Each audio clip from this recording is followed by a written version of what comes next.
ಇದು ರಾಜ್ಯದಲ್ಲಿ ದೊಡ್ಡ ಒಂದು ಯೂರಿಯಾ ಹಗರಣ.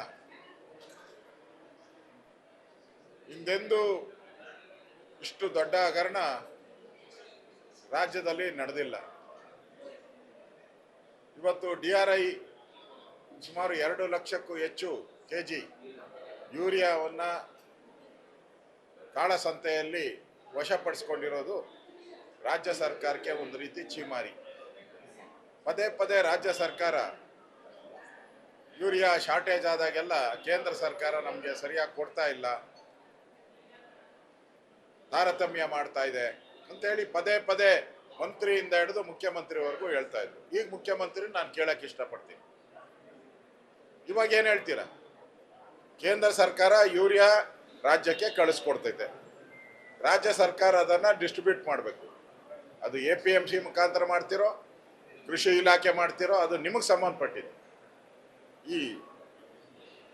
ಈ ಕಳ್ಳತನ ಹೆಂಗೆ ಅಂಗಡಿಗಳಿಂದ ಕಾಳಸಂತೆಗೆ ಹೋಯ್ತು? ಇವತ್ತು ರೈತರಿಗೆ ಕೇಂದ್ರ ಸರ್ಕಾರ 280 ರೂಪಾಯಿಯಲ್ಲಿ ಕೊಡ್ತಾ ಇದೆ. ಈ ಕಾಳಸಂತೆಯಲ್ಲಿ ಈಗ ಅದನ್ನು 2000 ರೂಪಾಯಿಗೆ ಮಾರಾಟ ಮಾಡ್ತಾ ಇದ್ದಾರೆ. ಅಂದರೆ 1:10. ಕೇಂದ್ರ ನರೇಂದ್ರ ಮೋದಿಯವರ ಸರ್ಕಾರ ರೈತರಿಗೆ ಸಹಾಯ ಆಗಲಿ ಅಂತ ಸಬ್ಸಿಡಿ ಕೊಟ್ಟು ಈ ಯೂರಿಯಾವನ್ನು ಬಿಡುಗಡೆ ಮಾಡ್ತಾ ಇದೆ.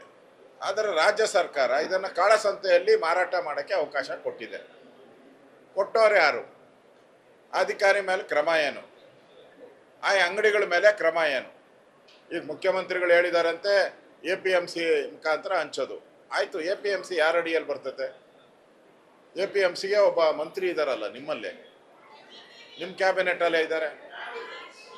ಅದೇನು ತಮಿಳ್ನಾಡಿಗೆ ಬರುತ್ತ, ಆಂಧ್ರಕ್ಕೆ ಬರುತ್ತ? ಜಾರಿಕೆ ಉತ್ತರ ಬೇಡ. ಇಷ್ಟೊಂದು ದೊಡ್ಡ ಹಗರಣ ಆಗಿದೆ, ರಾಜ್ಯ ಸರ್ಕಾರ ನಿದ್ದೆ ಮಾಡ್ತಾ ಇದೆ. ಮಾತತ್ರ ಕೇಂದ್ರ ಸರ್ಕಾರದ ತಾರತಮ್ಯ ಅಂತೀರಾ. ಈಗ ಯಾರು ತಾರತಮ್ಯ ಮಾಡ್ತಾ ಇರೋದು? ರೈತರಿಗೆ ದ್ರೋಹ ಬಗಿತಾ ಇದ್ದೀರಲ್ಲ. ಇದು ರೈತ ವಿರೋಧಿ ಸರ್ಕಾರ, ರೈತರಿಗೆ ದ್ರೋಹ ಬಗೆದಿದೆ. ಇಷ್ಟೊಂದು ಲಕ್ಷ ಯೂರಿಯಾ ಹಗರಣ ಆಗಿದ್ರು ಕೂಡ ರಾಜ್ಯ ಸರ್ಕಾರಕ್ಕೇನು ಅನ್ಸೇ ಇಲ್ಲ. ಇದು ಸಿಕ್ಕಿರೋದಿಷ್ಟು, ಸಿಗದೇ ಇರೋದು ಇನ್ನೆಷ್ಟು ಹಗರಣಗಳಾಗೈತೋ ಗೊತ್ತಿಲ್ಲ ಯೂರಿಯಾದು. ಇದಕ್ಕೆ ನೇರ ಕಾರಣ ರಾಜ್ಯ ಸರ್ಕಾರ. ರಾಜ್ಯ ಸರ್ಕಾರಕ್ಕೆ ಏನಾದರೂ ಮಾನ ಮರ್ಯಾದೆ ಇದ್ದರೆ ಎಲ್ಲಿಂದ ಬಂತು, ಹೇಗೋಯ್ತು ಅನ್ನೋದನ್ನು ಅಧಿಕಾರಿಗಳ ಮೇಲೆ ಕ್ರಮ ಮಾಡಬೇಕು. ಇಲ್ಲ ಅಂದರೆ ಈ ಸರ್ಕಾರನೇ ಇದರಲ್ಲಿ ಭಾಗಿಯಾಗಿದೆ ಅಂತ ರೈತರು ಬೀದಿಗಿಳಿದು ಹೋರಾಟವನ್ನು ಮಾಡ್ತಾರೆ. ಇದ್ರ ಬಗ್ಗೆ ನೋಡೋಣ, ಚರ್ಚೆ ಮಾಡಬೇಕು ಅಂತ ನಾನು ಇದ್ದೀನಿ. ಈಗಾಗಲೇ ಸಾಕಷ್ಟು ವಿಚಾರಗಳು ಇದರಲ್ಲಿದೆ. ಆ ಸಂದರ್ಭದಲ್ಲಿ ಈ ವಿಚಾರನೂ ಕೂಡ ಚರ್ಚೆ ಮಾಡ್ತೀನಿ.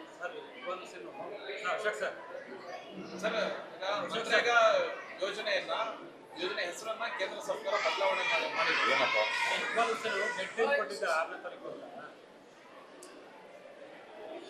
ಇಲ್ಲಿ ರಾಜ್ಯ ಸರ್ಕಾರ ಒಡೆದಾಟದಲ್ಲಿ ನಿರತ ಆಗಿದೆ. ಇವತ್ತು ಮುಖ್ಯಮಂತ್ರಿಗಳು ನನ್ನ ಪ್ರಶ್ನೆಗೆ ಬೆಂಕಿ ಹತ್ಕೊಂಡು ಉರಿತಾ ಇದೆ, ಅದು ತುಪ್ಪ ಹಾಕ್ಬೇಡಪ್ಪ ಅಂದರು. ಅಂದರೆ ಬೆಂಕಿ ಹತ್ಕೊಂಡಿರೋದು ನಿಜ ಆಯ್ತಲ್ಲ, CM ಅವರೇ ಒಪ್ಕೊಂಡಂಗಾಯ್ತು. ಈಗ ಇಕ್ಬಾಲ್ ಹುಸೇನ್ ಹೇಳೋದೇನು ಹೊಸದೇನೆಲ್ಲ, ಅವ್ರ ಗಡುವುಗಳ ಮೇಲೆ ಗಡುವುಗಳು ಕೊಡ್ತಾನೇ ಇದ್ದಾರೆ. ಡಿಸೆಂಬರ್ 20 ಅಂತ ಹೇಳಿದ್ರು, ನವೆಂಬರ್ 20 ಅಂದರು, ಅದಾಗಲಿಲ್ಲ. ಈಗ ಜನವರಿ 6ಕ್ಕೆ ಹೋಗಿದ್ದಾರೆ. ಜನವರಿ 6ಕ್ಕೆ ಸಿದ್ದರಾಮಯ್ಯನವರು ಖಾಲಿ ಮಾಡ್ತಾರ, DK ಶಿವಕುಮಾರ್ ಕೊಡ್ತಾರ? ಇದು ಕಾಂಗ್ರೆಸ್ ಹೈಕಮಾಂಡ್, ತಟಸ್ಥವಾಗಿರುವಂಥ ಹೈಕಮಾಂಡು, ಇಬ್ಬಾಗ ಆಗಿರುವಂಥ ಕಾಂಗ್ರೆಸ್ ಹೈಕಮಾಂಡು ಉತ್ತರ ಕೊಡಬೇಕು ಇದಕ್ಕೆ. ಇಲ್ಲಾಂದರೆ ಇದೇ ಥರ ಮುಂದುವರೆದರೆ ರಾಜ್ಯದಲ್ಲಿ ಅಭಿವೃದ್ಧಿ ಕಾರ್ಯಗಳಾಗಲ್ಲ, ಕೆಲಸ ಕಾರ್ಯ ಏನೂ ಇಲ್ಲ, ಅಧಿಕಾರಿಗಳು ಮಜಾ ಹೊಡ್ಕೊಂಡಿರ್ತಾರೆ. ಒಂಥರ ಕಾಂಗ್ರೆಸ್ ಇಲ್ಲಿ ವಿಧಾನಸಭಾ ಅಧಿವೇಶನ ನಡೀತಾ ಇದೆ ಬೆಳಗಾವಿಯಲ್ಲಿ. ಯಾರೂ ಕೂಡ ಕಳೆಯಾಗಿಲ್ಲ, ಯಾರೂ ಕೂಡ ಕಳೆಯಲಿಲ್ಲ. ಎಲ್ಲರೂ ಕೂಡ ಗೊಂದಲದಲ್ಲಿದ್ದಾರೆ. ಯಾರು ಮುಖ್ಯಮಂತ್ರಿ, ಯಾರ ಜೊತೆ ಹೋಗ್ಬೇಕು? ಅವ್ರ ಜೊತೆ ಡಿನ್ನರ್ಗೆ ಹೋದ್ರೆ ಇವ್ರ ಕೋಪ, ಇವ್ರ ಜೊತೆ ಡಿನ್ನರ್ಗೆ ಹೋದ್ರೆ ಅವ್ರ ಕೋಪ. ಒಂಥರ ಸಿದ್ದರಾಮಯ್ಯನವರು ಮಂಕ ಇರೋ ಥರ ಕಾಣ್ತಾ ಇದೆ. ಅದರಿಂದ ಇಲ್ಲಿ ಇವ್ರು ಯಾರನ್ನ ಆಗಲಿ ಮುಖ್ಯಮಂತ್ರಿ, ನಮ್ಗೆ ಸಂಬಂಧ ಇಲ್ಲ. ಆದರೆ ರಾಜ್ಯದ ಅಭಿವೃದ್ಧಿ ಕುಂಠಿತ ಆಗ್ತಾ ಇದೆ, ರಾಜ್ಯಕ್ಕೆ ಏನು ಕೆಲಸ ಆಗ್ತಾ ಇಲ್ಲ. ಇವ್ರು ಜಗಳ ಮಾಡ್ಕೊಂಡೇ ಬಿದ್ದಿದ್ದಾರೆ. ಜಗಳಕ್ಕೆ ಕಾಂಗ್ರೆಸ್ ಜಗಳಕ್ಕೆ ಏನಾನ ಅಂತ್ಯ ಆಡೋ ಶಕ್ತಿ ಕೇಂದ್ರದ ಕಾಂಗ್ರೆಸ್ ನಾಯಕತ್ವಕ್ಕೆ ಇಲ್ಲ. ಅದು ಶೋಚನೀಯ ಸಂಗತಿ. ನ್ಯೂಸ್ ಫಸ್ಟ್ ನಿರ್ಭೀತಿಯಿಂದ ನಿಮ್ಮ ಪರವಾಗಿ.